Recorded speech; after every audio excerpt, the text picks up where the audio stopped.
Good evening. It was just reported that Amazon has changed their policy to be able to ban books that they deem contain hate speech. Now, what does that exactly mean? I'm not sure. In other news, cancel culture in this country has gotten very tenacious. In fact, 2 days ago, the company that owns Dr. Seuss, they canceled 6 of their titles because of what they call racist imagery. The Harvard Business School Club, they were going to hold an event around cancel culture, but after some people complained about the event, they canceled it. They canceled the event that was going to be about cancel culture. And then Rudy Giuliani, he had his YouTube channel temporarily suspended because YouTube claimed that he broke their rules around election integrity as well as around nicotine. Meanwhile, down in California, the president of a teachers union who was blocking the opening of public schools, he was filmed taking his own daughter to a private preschool.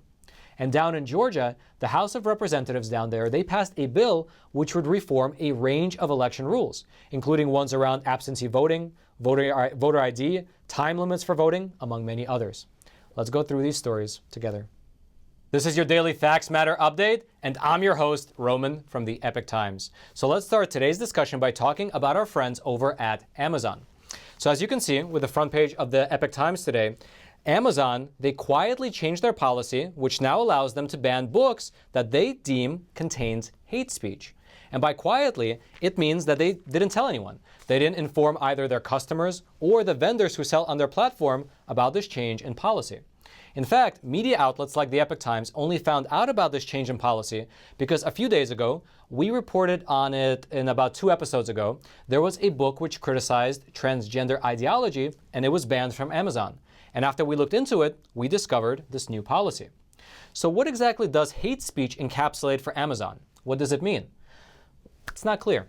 We actually reached out to Amazon for comment and clarification, and here's what they emailed back to us. As a bookseller, we provide our customers with access to a variety of viewpoints, including books that some customers may find objectionable.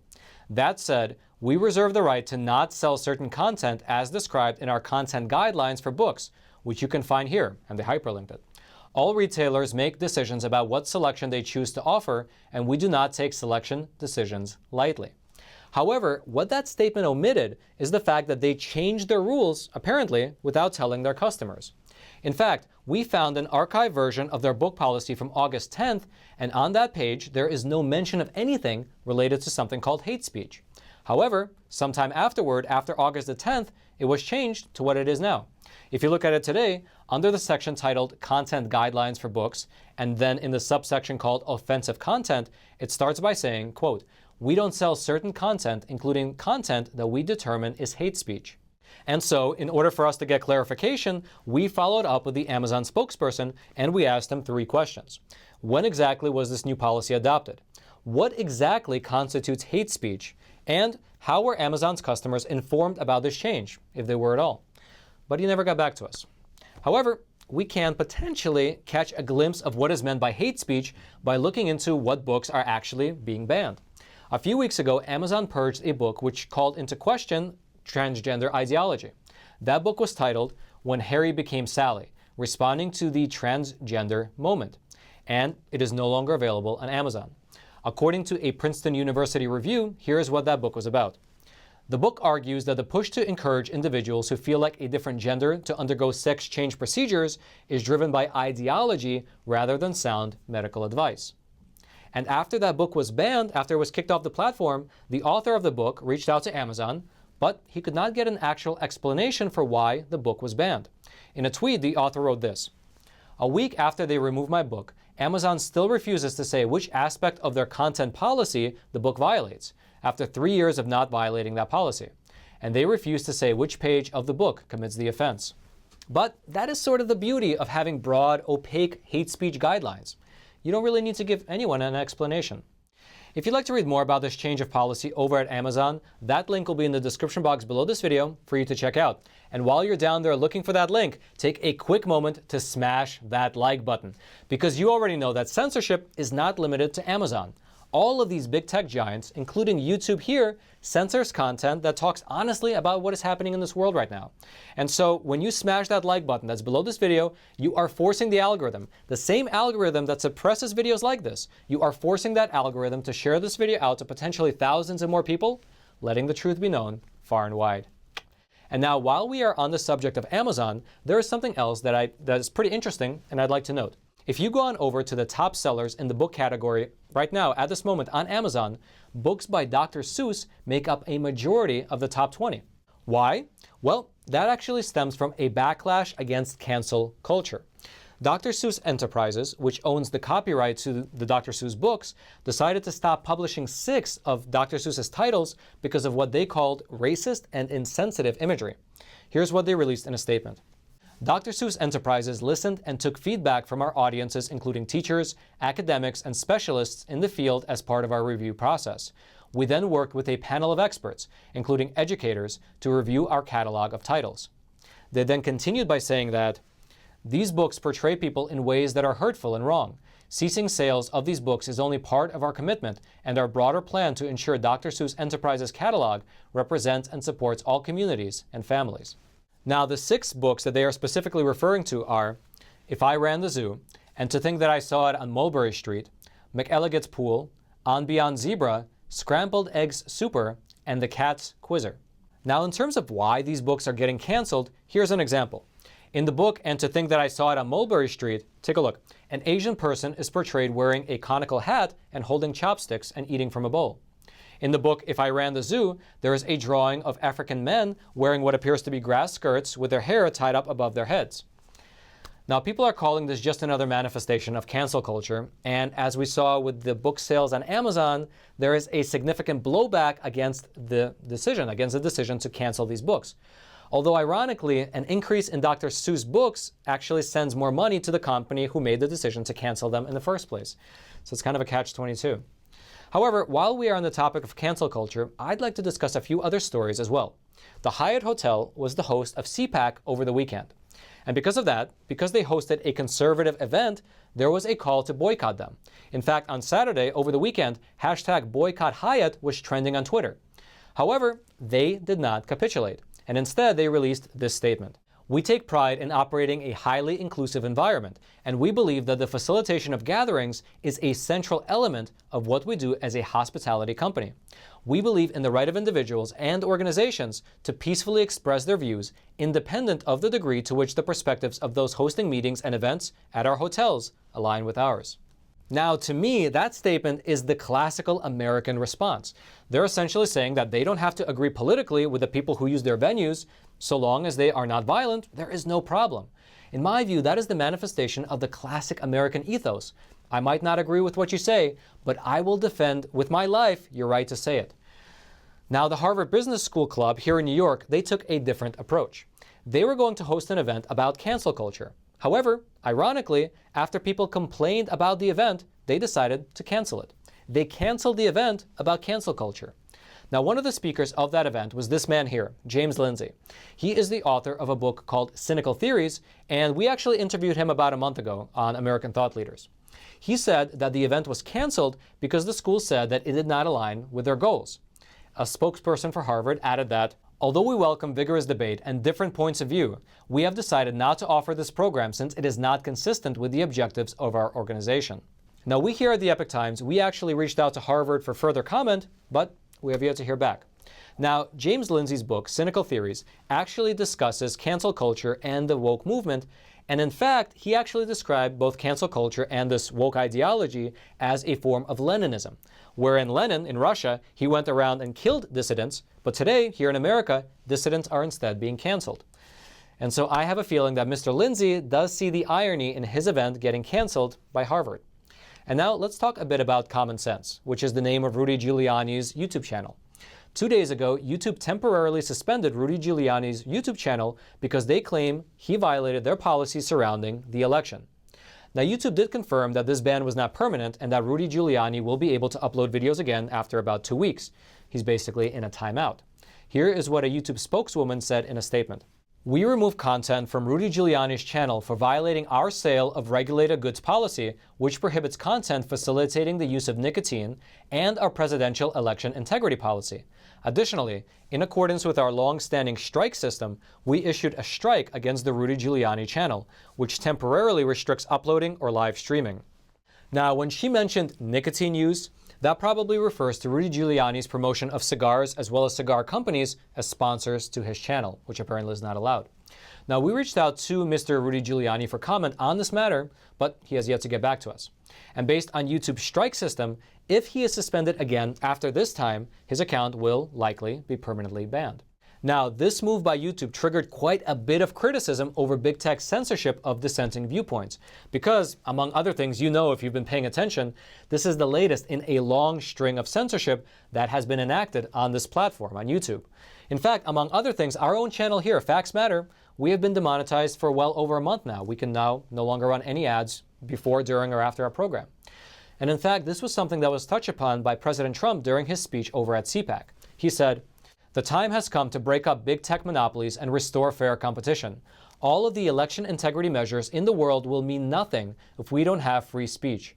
If Republicans can be censored for speaking the truth and calling out corruption, we will not have democracy, and we will only have left-wing tyranny." Now, what a lot of people are worried about, at least from my perspective on it, is that this form of censorship might eventually morph into something truly draconian. And what would that actually look like? Well, let's take a look at this story here from China as an example. There was a 19-year-old kid who lived in a city in China. He posted a video on TikTok supporting the Hong Kong protesters, and then he fled China and went to Europe for his own safety. However, while he was living in Europe, he again posted on social media posts that were critical of the Chinese Communist Party. He said that the Chinese Communist Party was underreporting the number of Chinese deaths in the border clash between India and China. On Weibo, which is a Chinese social media platform, he wrote, "Why did you, the CCP, announce the death toll so late? What on earth are you hiding?" Immediately after that, Weibo removed his social media post, and then soon afterward, the city police, issued a wanted notice announcing that this young man's post insulted Chinese soldiers and that he was wanted for the crime of picking quarrels and provoking trouble. He said that since he was in Europe, the police, instead of targeting him, targeted his family. They detained his parents, raided his house, they fired his parents from their state-run company jobs, they assaulted them, all in an attempt to force this young man to stop talking and to come back to China to face punishment. Here's what he said. Within 15 minutes after the state-run media published the wanted notice, 3 police and 3 plainclothes from local Qinshajiang police station in Chongqing entered my parents' house. They handcuffed my parents and raided the house. They took away many things from the house, such as a piece of rough jade, some foreign currency cash, my desktop, and iPad. They forced my parents to call me, forced them to ask me to go back to China, forced me to keep silent and don't talk to any media. They asked me via my parents to post a confession video on Weibo. I rejected all of these requests. Now, you might think it's a bit of a stretch to compare what's happening here in America with the cancel culture and the social media censorship with what is happening in China. But a lot of people here are worried that this is the trajectory that we are on. And I'd love to hear your opinion on the matter. Please leave a comment in the comment section below and let me know what you think about censorship, about cancel culture, and about what the solution for all of it is. Where do you see all of this going? I'd love to hear your thoughts. Also, if you'd like to read any of the stories that we talked about thus far about cancel culture or censorship, about Dr. Seuss, the Hyatt Hotel, Harvard, about Rudy Giuliani, or about this young man from China, all those links will be in the description box below this video for you to check out. And now, before we move on to talk about Steve Bannon, I'd like to take a quick moment to introduce our channel sponsor for today's episode, and I will do so from the sound booth. The sponsor for today's episode is AMAC, which stands for the Association of Mature American Citizens. Now, I do consider myself a mature American citizen. However, I'm about 20 years too young to join AMAC. However, if you or somebody else in your family is 50 years old or over, I would consider joining them because there are 3 main benefits to joining AMAC. The first one is the money-saving benefit. Basically, if you're a member, they give you a ton of perks to restaurants from across the country, to retail shops, on insurance plans, on vitamins. It's a pretty long list. Actually, it'll be in the link in the description box below this video. You can check out the full list. It's pretty long. The second benefit is that they have an awesome magazine that they send to your door. And even though I'm not a member, I have read their magazine, and it's really good. It's filled with a lot of thought-provoking articles. And then the third benefit, which a lot of people cite as their favorite benefit, is that they actually fight for conservative values on Capitol Hill. Basically, they're fighting against what they're calling a socialist storm that is brewing in America. I mean, they're basically the conservative alternative to the AARP, and you should consider joining. I mean, it's only about $16 every year, but you get a ton of benefits. So you can click on the link in the description box below this video, or you can go to amac.us/facts matter. Again, that's amac.us/facts matter and check them out. AMAC, thank you so much for sponsoring this episode. And now, Roman in the studio, back to you. And now let's talk a bit about Steve Bannon. If you remember, late last year, Steve Bannon, as well as 3 other men, were facing charges related to allegations that they had set up a campaign to build structures along the U.S. southern border, but that they had kept some of the money that they raised. Now, in that case, Steve Bannon pled not guilty, and he called the entire thing a political hit job. And earlier this year, right before he left office, President Trump actually issued an executive pardon to Steve Bannon, meaning that he wouldn't have to face any prison time. However, it was just reported that the prosecutor in that case is still attempting to push forward the indictment. Here is what the prosecutor told the judge in a newly filed motion. The government respectfully submits that the pardon granted to Steve Bannon is not a basis to dismiss the indictment against him. Were the court to dismiss the indictment against Steve Bannon, it could have a broader effect than the pardon itself, among other things potentially relieving Steve Bannon of certain consequences not covered by the pardon. Now, that is a very, very interesting argument to make. He is saying essentially that while Steve Bannon was pardoned, meaning that he will not face any prison time in the case, the indictment should still be pushed forward because there are certain other consequences that he might have to face that are not covered by the pardon. Things like, for instance, the social stigma of being found guilty in a court of law. Now, however, Steve Bannon's counsel, he submitted a letter to the court by email saying that Steve Bannon should be dropped as the defendant in the case and saying that the case is essentially moot. So we'll have to see how it turns out. We'll have to see what the judge in the case decides to ultimately do. If you'd like to read the full statements from either the prosecutor or Steve Bannon's lawyer, that link will be in the description box below this video for you to check out. And now let's move on over to California. The head of a local teachers union over in California has come under heavy scrutiny. Why? Well, the man's name is Matthew Meyer, and he is the president of the Berkeley Federation of Teachers.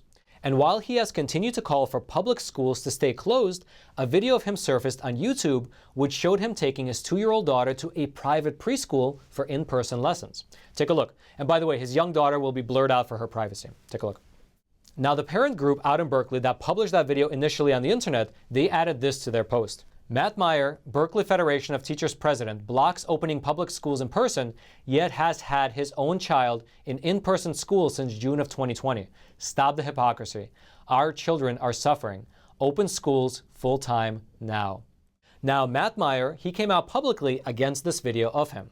In an interview with Fox News, he said that for one, even though his daughter was blurred out, it was still very inappropriate and an intrusion of her privacy. And secondly, he said that there are currently no public options for kids her age. There are major differences in running a small preschool and a 10,000 student public school district in terms of size, facilities, public health guidance, and services that legally have to be provided. We all want a safe return to school. Now, we here at the Epoch Times, we reached out to the Berkeley Teachers Union for comment, but we have yet to hear back. And for your reference, by the way, last month, the Berkeley School District reached an agreement with the Teachers Union to reopen public schools in March and April, meaning this month or next month. However, that is contingent on whether staff members actually get the COVID vaccine or not. So we'll just have to wait and see how it actually plays out. Regardless, one representative from an organization called Reopen California Schools, he said that the fact that this video even came out suggests that parents are becoming increasingly frustrated with schools being continually locked down. And also, I'd love your thoughts on this matter as well. Do you think that schools should be locked down even until now? And if you do, what threshold or what circumstance would need to change in order for them to be reopened? I'd love to know your thoughts. Please leave a comment in the comment section below this video. I'd love to read them. And actually, this is not only playing out in Berkeley. A few days ago, the largest teachers union in Los Angeles, they rejected the California governor's school reopening plan and labeled it as a recipe for propagating structural racism. Why? Well, the plan that was announced by Governor Newsom provides over $6 billion in taxpayer money to accelerate the school reopening process. And here's how the governor's office described it. $2 billion would fund safety measures to support in-person instruction, such as personal protective equipment, ventilation upgrades, and COVID-19 testing. $4.6 billion would fund expanding learning opportunities, such as summer school, tutoring, and mental health services. Furthermore, they said that if a school decides to remain closed past the end of March, they would lose 1% of eligible taxpayer funding for each day that they remain closed. Here's how the governor's press release described it. Schools in the state's red tier or better would be required to offer in-person instruction to all students in all elementary grades and at least one middle or high school grade, or risk the same penalty. However, the Teachers Union of Los Angeles called this plan racist. In a press release, they claimed that it benefited rich schools in white areas the most. Here's what they said. Educators are being unfairly targeted by wealthier and healthier people who are not experiencing this disease in the same way as students and families in our communities. If you condition funding on the reopening of schools, that money will only go to white and wealthier and healthier school communities that do not have the transmission rates that low-income, black, and brown communities do. This is a recipe for propagating structural racism, and it is deeply unfair to the students we serve. Now, if you'd like to read the full statement from the Teachers Union, or if you would like to read the details surrounding the video out in Berkeley, all those links will be in the description box below this video for you to check out. And now let's move on over to Georgia. 2 days ago, the Georgia House of Representatives passed a bill which would reform a range of election rules down in Georgia, including absentee voting, voter ID for absentee voting, the time limits for voting, among many others. Now, the main sponsor of this bill, a lawmaker by the name of Barry Fleming, he said that this proposal was designed to restore voters' confidence in Georgia's election system, especially following what happened during the 2020 presidential election, which, according to him, saw numerous allegations of voting irregularities as well as allegations of voter fraud. Now, what does this bill actually propose?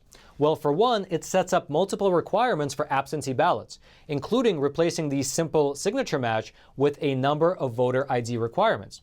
And so, if this bill actually passes through the Senate, voters would have to submit their driver's license number, their state ID card, or the last 4 digits of their social security number on the ballot envelope.